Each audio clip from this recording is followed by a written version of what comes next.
इस कानून में क्या लिखा हुआ मान्यवर? इस कानून में लिखा हुआ है, इस कानून में लिखा हुआ है मान्यवर, इसमें लिखा हुआ है कि 40% हिस्सा राज्य सरकारें देंगी, 60% हिस्सा केंद्र सरकार देगी।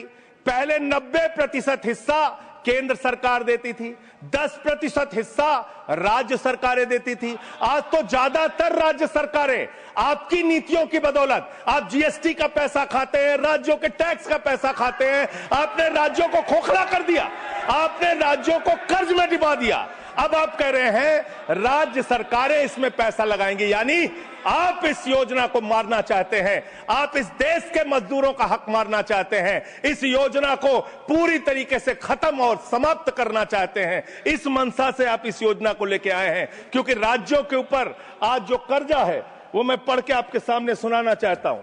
तमिलनाडु 8,34,000 करोड़ रुपए, उत्तर प्रदेश 7,69,000 करोड़ रुपए, महाराष्ट्र 7,22,000 करोड़ रुपए, पश्चिम बंगाल 6,58,000 करोड़ रुपए, कर्नाटक 5,57,000 करोड़ रुपए, राजस्थान 5,62,000 करोड़ रुपए, आंध्र प्रदेश 4,85,000 करोड़ रुपए, गुजरात 4,67,000 करोड़ रुपए, केरल 4,29,000 करोड़ रुपए, मध्य प्रदेश 4,18,000 करोड़ रुपए, तेलंगाना 3,89,000 करोड़ रुपए, बिहार 3,19,000 करोड़ रुपए।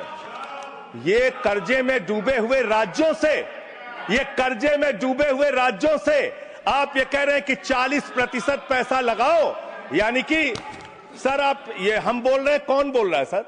ये क्या हो रहा है? आप मैं आपसे पूछना चाहता हूं, जो राज्य जो कर्जे में डूबे हुए हैं, जो आप बोल रहे हैं वही रिकॉर्ड में जा रहा है। मान्यवर मैं ये कहना चाहता हूं कि जो राज्य पहले से ही लाखों लाख करोड़ रुपए के कर्जे में डूबे हुए हैं, आप उनसे कह रहे हैं 40% पैसा आपको लगाना होगा। आप इस योजना में कह रहे हैं कि आप एरिया तय करेंगे, एरिया आप निर्धारित करेंगे कहां पे ये आपकी स्कीम लागू होगी या नहीं लागू होगी, इसको आप तय करेंगे। ये कितने 125 दिन की आप बात कर रहे हैं मान्यवर? आंकड़ा उठाकर देख लीजिए, मंत्री जी यहां पर मौजूद हैं। 100 दिन के रोजगार की गारंटी है मनरेगा योजना में, लेकिन औसतन पूरे हिंदुस्तान में 50 दिन से ज्यादा रोजगार आपने नहीं दिया। आपने मजदूरों के समय का काम किया, और आंकड़े ये बताते हैं कि आपका जो बजट का निर्धारण होता है 12 करोड़ लोगों के लिए 267 रुपए के हिसाब से अगर आप मजदूरी निर्धारित करते हैं तो करीब करीब 3,13,000 करोड़ रुपए बनती है। आप उसके लिए 86,000 करोड़ रुपए का बजट रख रहे हैं, यानी कि मंशा आपकी शुरू से स्वयं यही है कि आप इस योजना के तहत लोगों को काम नहीं देना चाहते हैं, मजदूरी नहीं देना चाहते हैं। लेकिन मजदूरों के हक में, मजदूरों की आवाज उठाने वाले लोग देश भर में संगठित हो रहे हैं। ये आप दूसरा अपराध करने जा रहे हैं। मैं आपको कहना चाहता हूं, आपके माध्यम से इस सरकार को चेतावनी देना चाहता हूं। कौन सी हक की लड़ाई लड़ रहे हैं महराज मलिक, जो हमारा विधायक है जम्मू कश्मीर का? वो जमीन के हक की लड़ाई लड़ रहा था, मजदूर के हक की लड़ाई लड़ रहा था। आपने उसको पीएसए का कानून लगा के जेल में डाल दिया। कौन से हक की लड़ाई लड़ रहे थे? सोनम वांगचुक मजदूर के हक की लड़ाई लड़ रहे थे, किसान के मक्के हक की लड़ाई लड़ रहे थे, आम आदमी के हक की लड़ाई लड़ रहे थे, लद्दाख के लोगों के हक की लड़ाई लड़ रहे थे। उस सोनम वांगचुक को, जो एक पढ़े लिखे प्रतिष्ठित व्यक्ति हैं, उनको आपने पकड़कर जेल में डालने का काम किया। आप पूरे देश में जबरदस्ती मामला है जी, तो ये रिकॉर्ड में नहीं जाएगा। क्यों नहीं जाएगा सर? क्यों नहीं जाएगा सर? मजदूर के लिए लड़ने वाले क्यों नहीं जाएगा? मैटर जो है क्यों नहीं जाएंगे? वो रिकॉर्ड में नहीं जाएगा। आगे बोले सर, आगे बोले सर। मैं इस अवसर पर पंडित राम नरेश त्रिपाठी, जो हमारे सुल्तानपुर के हैं, उनकी एक कविता पढ़ना चाहूंगा।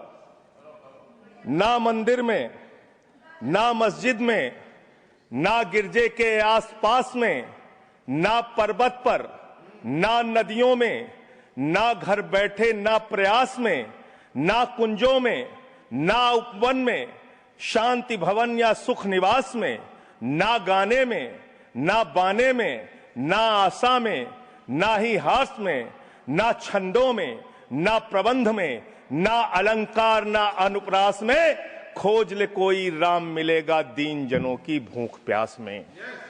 खोज ले कोई राम मिलेगा दीन जनों की भूख प्यास में। आप दीन जनों को भूखा रख के, उनकी मजदूरी छीन के, उनके हाथ का काम छीन के, उनका रोजगार छीन के, आप चाहते हैं उनके पेट पे लात मार के, आप चाहते हैं कि आप सिर्फ इस योजना का नाम बदल देंगे, इस योजना का नाम बदल देंगे तो पूरे देश में आपका महिमा मंडन हो जाएगा। अब आपका ये नकली काम इस देश के अंदर चलने वाला नहीं है। पूरा देश आपकी सच्चाई जान चुका है। मान्यवर, पिछले दिनों मैंने पदयात्रा शुरू की थी अयोध्या से लेकर सरयू से संगम तक। अयोध्या में किसान आए हमारे पास, बहुत सारे किसानों ने आकर कहा किस तरीके से अयोध्या के अंदर किसानों की जमीनों का कब्जा किया जा रहा है प्रशासन के द्वारा, भारतीय जनता पार्टी की सरकार के द्वारा। वहां पर किसानों के ऊपर लाठियां चला के, गोलियां चला के, बुलडोज करके उनकी जमीनें औने पौने दामों में ली जा रही है। मान्यवर, औने पौने दामों में उनकी जमीनें ली जा रही हैं। और वो जमीनें मान्यवर वो जमीनें जो ली जा रही हैं किसानों से, वो जमीनें बड़े बड़े बिल्डर को बेची जा रही हैं, बड़े बड़े बिल्डर को बेची जा रही हैं। किसानों से 5 लाख रुपए बिस्वा जमीन ली गई।